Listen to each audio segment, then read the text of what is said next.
Welcome back to the channel. We're back with the East and South Sweet 16 predictions. If you didn't see my video on the West and Midwest Sweet 16 predictions, I'd definitely check that one out. But we're headed to the East and the South regions. Like my previous video, we're just going to go ahead and we're going to take the 1 seed right away. Again, UConn is definitely going to beat Stetson, and I like Houston's chances of beating Longwood with their suffocating defense. So I'm going to rock with the 1 seeds, taking out both 16 seeds. We'll start in the East with the 8-9 matchup. FAU, after their Cinderella run to the Final Four last year, taking on Northwestern. In this matchup, I won't get too deep into the numbers for all of these, but FAU is able to put some points up. Northwestern's a much slower paced team than FAU. Efficiency-wise, they're right up there with them. They shoot the 3-ball well, and they play good defense. I think FAU is getting a little more credit than they deserve. I think they had a very high preseason ranking, and they're kind of riding off of the reputation and momentum they built last year with their tournament run. I do think they're a good basketball team, but I think they are a little bit overseeded for an 8 seed. So in this 8-9 matchup, I'm going to go ahead and go with Northwestern to move on and take on UConn in the round of 32. San Diego State UAB. San Diego State also with a big run in the tournament last year. UAB is the 12 seed. Again, popular 5-12 matchup here. Potential upset by the 12 seed. Taking a look at the preview, Jaden Ledee, is a returner, key returner last year, veteran player in their tournament run. The Aztecs of San Diego State have taken down Gonzaga, Utah State, New Mexico, UNLV, Utah State twice.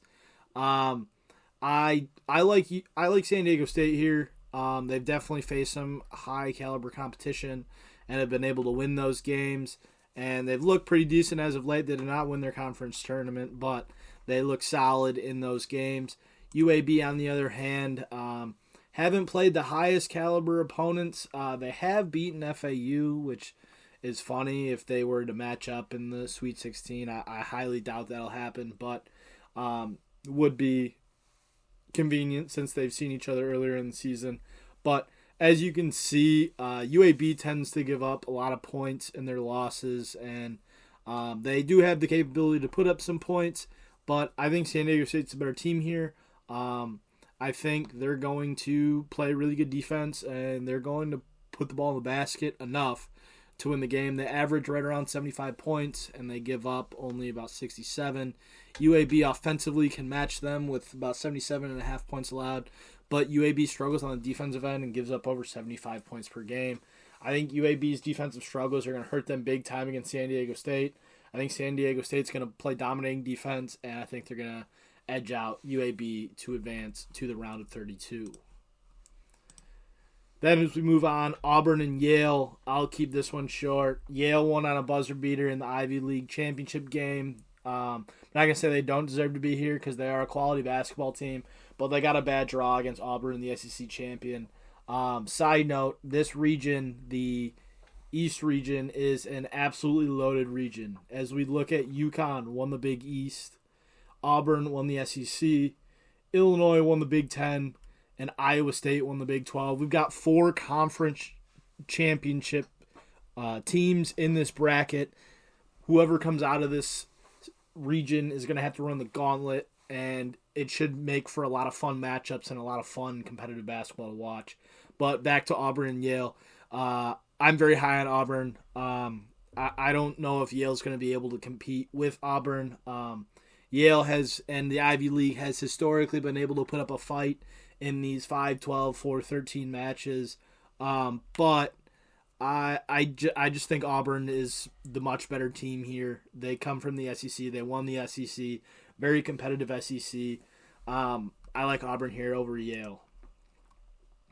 Then we've got BYU and Duquesne. BYU is in the Big 12, and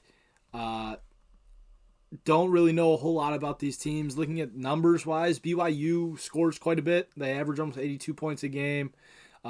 Decently efficient on offense. They take care of the ball, rebound well. They give up just under 70 points per game. Pretty average defensive stats. Duquesne, on the other hand, they average 10 less points per game, so their offense is not as potent as BYU's. They aren't as efficient shooting the ball. Defensively, they're a bit better. They give up 3 less points per game. But other than the points allowed per game, pretty similar defensive stats.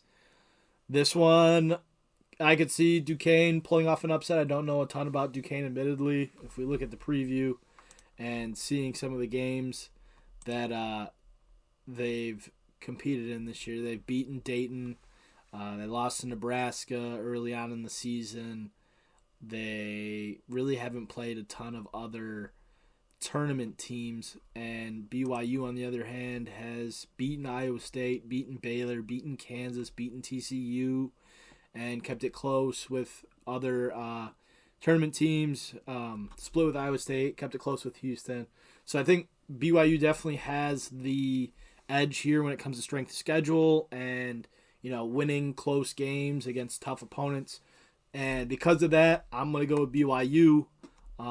But I could definitely see an upset here from Duquesne if they come out hot from the floor. Then moving on to the 3 versus 14 matchup. I noted it earlier. Illinois won the Big Ten. I'm very high on Illinois. They don't exactly play the greatest of defense. Looking at the stats, they give up almost 74 points per game. Morehead State only gives up 63. So Morehead State's going to have to try and defend Illinois. But veteran guards and good veteran guards specifically help teams go far in March. Illinois has that in Terrence Shannon. Terrence Shannon is a very good basketball player, veteran basketball player. He's been around for a while. And they've got the supporting cast, Coleman Hawkins, Marcus Damask. They've got the pieces, the bigs, the bench. They're deep. I like Illinois a lot. I think they win over Morehead State. Morehead State, good basketball team, don't get me wrong. But I think Illinois has been a little more tested. I think they have the ability to overpower Morehead State on the offensive end. And I like Illinois to move on to play BYU in the round of 32.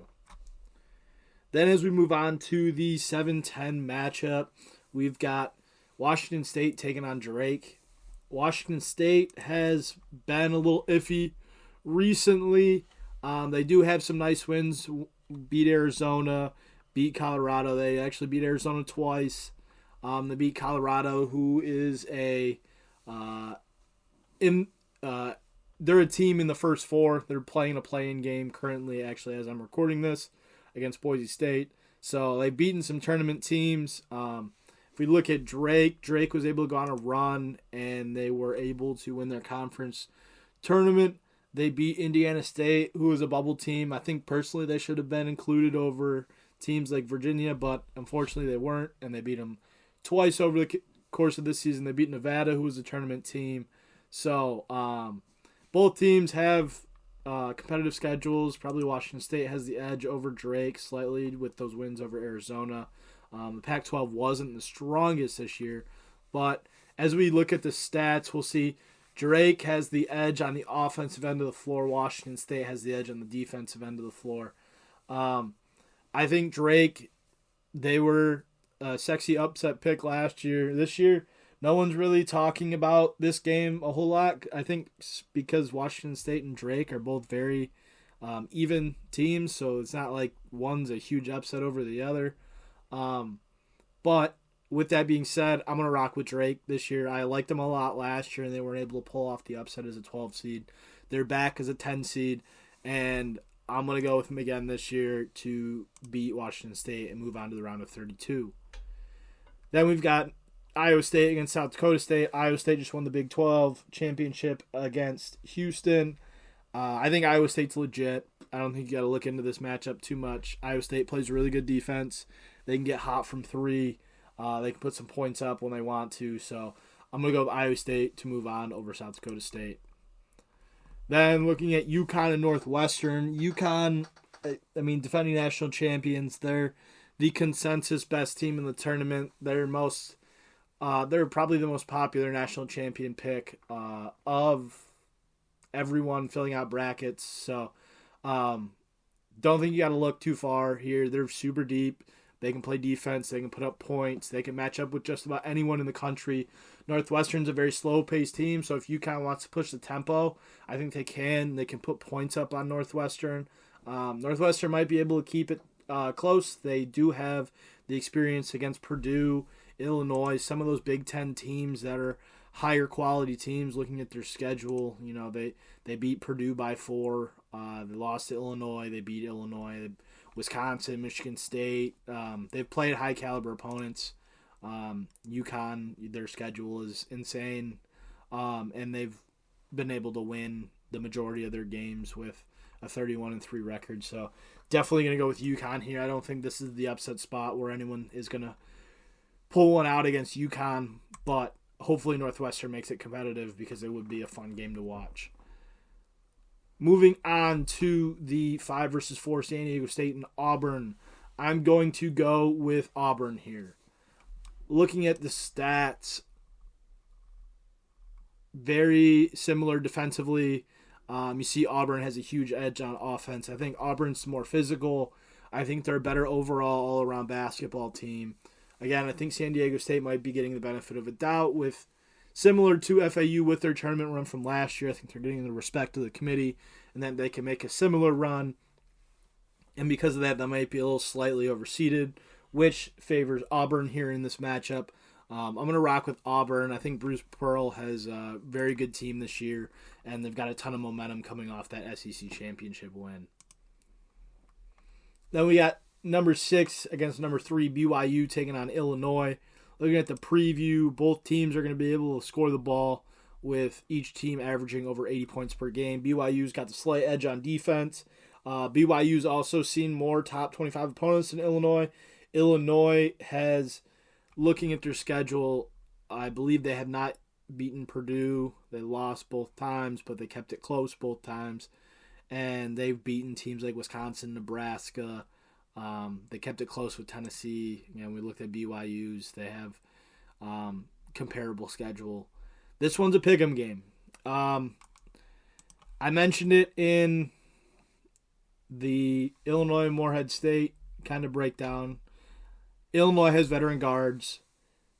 I will tend to lean to the team with veteran guards more than likely. BYU, admittedly, I don't know a ton about them, but I've watched maybe 2 or 3 BYU games throughout the course of this season. Nothing really jumped off the page. Illinois, Terrence Shannon's going to be a top, whatever draft pick. He's probably going to be in the lottery, maybe top 10, top 5, who knows, depending on how well he plays in the tournament.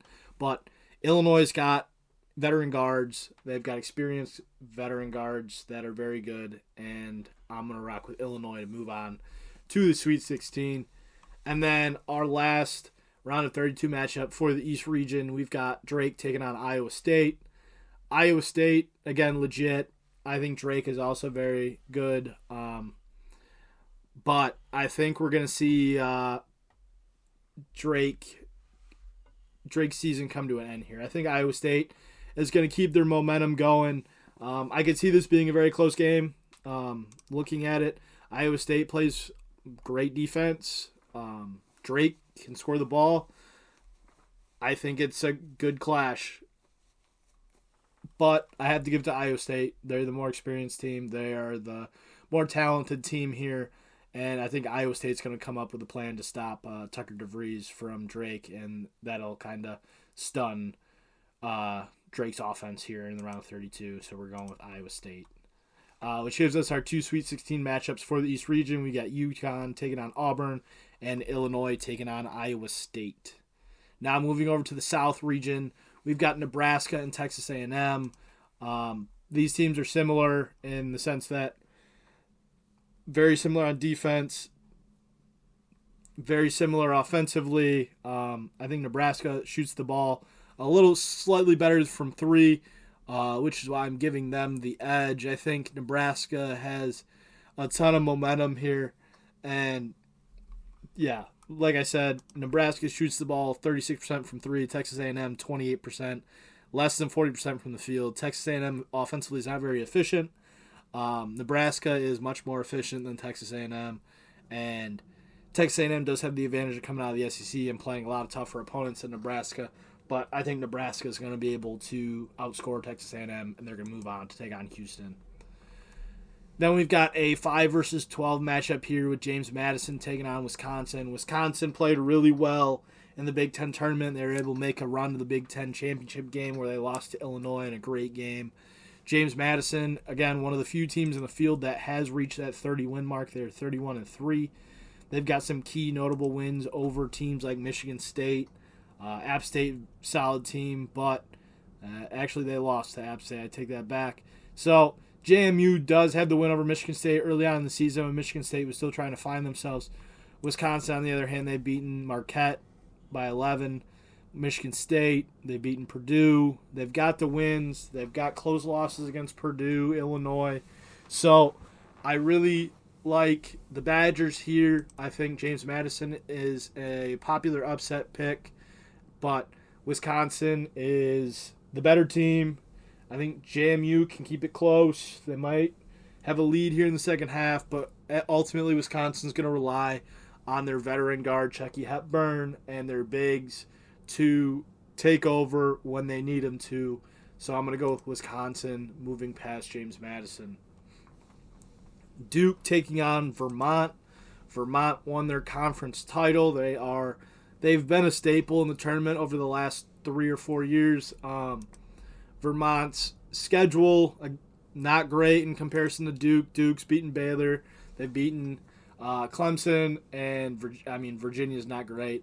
But they've played North Carolina tough, and I like Duke's talent here. They got a couple first-round guys in the NBA draft coming off this roster that they have this year.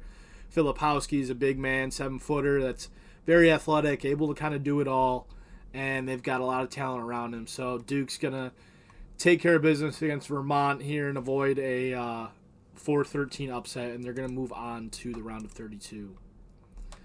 Now taking a look at the Texas Tech Red Raiders against the NC State Wolfpack. NC State's coming off a huge ACC tournament run where they beat North Carolina in the championship game. They put 5 wins together in 5 days to get themselves a tournament bid. Admittedly, I don't know a ton about Texas Tech. Looking at the numbers, they're very similar to NC State. They've had a much more successful season, hence why they're the 6th seed. But I can't pick against NC State right here. I think they're going to have a ton of momentum. They're going to ride the wave heading into the tournament. I think they got at least one more win in them. And I'm going to go with an 11 seed taking over, upsetting a 6 seed. I'm going to go with NC State beating Texas Tech and moving on to the round of 32.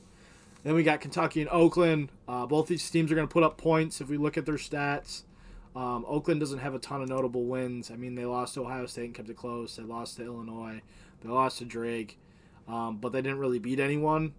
So Kentucky's going to put up 90 points. Oakland, not the greatest defensively. Neither is Kentucky. So I think both teams are going to be able to score. But ultimately, Kentucky's got multiple guys that are going in the first round. Potential first overall draft pick in Reed Shepherd. Very talented guard. Like I said earlier, talented guards. May not be veteran, but he's very talented guards. Guards win in March. We're going to go with Kentucky to beat Oakland. Then it'll be Florida taking on the winner of Boise and Colorado. Currently, it's looking like Colorado's going to be this team. They're up 5 points with about 30 seconds left in the second half. So we'll assume that it's Colorado. Either way, I really love Florida here. Florida made a great run in the SEC tournament, ran into a kind of a buzzsaw in Auburn. They lost one of their bigs to a gruesome injury, but I think Florida's got a lot of depth. They've got some good guards. They've got some good bigs. They're able to do it all. Florida's going to win here and head on to the round of 32. And then Marquette should have Tyler Kolek back. Don't think they'll need him against Western Kentucky, so they may not play him a ton in the first game. But regardless, I don't think it matters. Marquette was able to compete very highly in the Big East tournament without Kolek, and if he's not able to play, the team has adapted and gotten used to his absence on the floor, and he only makes them better when he is there. I think they have what they need to take over or to take care of number 15 seed Western Kentucky, and they'll move on to the round of 32. Now, in the round of 32, this is where it's going to get a little wild. I think the South region, there's typically one region every year that just goes completely haywire, and I think it's this one. Starting with Houston and Nebraska, I'm going to go with Nebraska here. I know Houston's been very good all season. Historically, they're a pretty solid team in the tournament, but against Iowa State, we kind of saw Houston can get exposed for their lack of offensive ability. Yes, they're going to play defense with the best of them. They're an elite defensive team, maybe the best, if not second best in the country defensively. But if a team gets hot, like Iowa State did in the Big 12 championship, like other teams have done, like TCU when they beat them earlier in the season, if a team gets hot and catches them at the right time and shoots the ball well, I think Houston can lose to just about anyone in the field. Nebraska has a ton of momentum. They've been putting up points recently in their Big Ten tournament games. They averaged at least 80 points a game. They've got shooters. They pass the ball well. They take care of the basketball. They're efficient offensively. They're not the greatest defensive team ever, but they should fare okay against Houston's struggles offensively at times. I think this is an upset spot, and I'm going to go with the upset. Nebraska moving on to the Sweet 16. Now, 5 seed Wisconsin against 4 seed Duke. This should be a hell of a game. I think both teams are similar. I think they have equivalent talent. Duke's much younger than Wisconsin. Wisconsin's got a lot of veteran players. But I think this clash should be pretty interesting. Both teams are similar. And to me, this is a pick'em game. To me, my deciding factor here, Wisconsin has historically, over the last 5-10 years, struggled in the tournament. They've had the couple runs with Bo Ryan at coach and guys like Frank Kaminsky and Sam Decker when they went to the Final Four national championship game. But recently, they haven't made it out of the first weekend. I think Wisconsin loses again in the first weekend. I think they keep it close with Duke. But I think John Shire, Kyle Filipowski, and the Blue Devils get it done against Wisconsin, and the Big Ten continues to kind of struggle in March when it comes to the NCAA tournament. So we're going to pick Duke to move on to play Nebraska in the Sweet 16. Then we've got NC State and Kentucky. Now, this is going to be an interesting game. NC State's going to be riding a wave, huge wave of momentum. They just won 5 games in 5 days. They win their first round matchup. They're playing for a spot in the Sweet 16, and they're going up against a talent, super deep filled Kentucky team that can put points up in bunches. And I'm gonna go with Kentucky here. I think they're gonna end NC State's Cinderella run. I think Kentucky is definitely the more talented team, and I like them to beat NC State, and I think they're going to put them away in convincing fashion. I think NC State's luck runs out in the round of 32. And then for our last round of 32 matchup for the South region, we've got Florida and Marquette. If we take a look at the preview, Florida, Walter Clayton, great guard. Zion Pullen, very good guard / forward.